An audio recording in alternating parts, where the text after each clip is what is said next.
Nimetoka, si nianze na usafi au niingie ndani nikapike? Niko hoya. Sasa vipi? Hapo aniambie mdogo wangu. Karibu. Asante. Ndio mwenye natoka kazini hapa ndio umenikuta niko hoya. Sasa sister. Unajua ifi yako mambo mengi.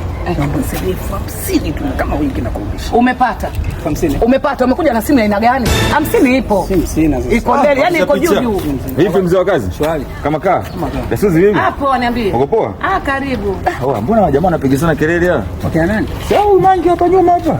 Samanga anda 5000 tu apiga kelele kiasi hicho rafiki yangu. Sema sana anachodai yeye tangia mwezi wa kwanza. Umechukua tangia mwezi wa kwanza mpaka sasa hivi anakodai wewe. Achana naye bwana. Sasa angeenda sasa angenipigia 50 kama nataka nikupishe sister. Stop hapo hapo.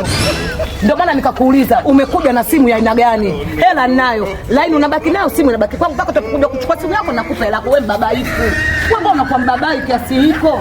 Yaani hizo ndio style zako. Sasa hapa top nda. Nataka niende ndani nikafanye usafi. Nishachoka. Oa. Kwa 50 napata hivi. Hiyo simu toa nikupe. Picha picha.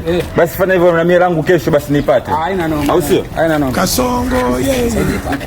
Ndio maana nasemaje kama hao mwazungusha hiyo 5000 kwa manji na mwaka mwaka huu. Wewe uogope. Songa libala. Nipe mimi uone kama sijakupa hela. Ina maana ukinipa simu yako utaipata kwa wakati. Nikupe 50 na mimi nikupe kama ngompa manji mimi. Usio kaka.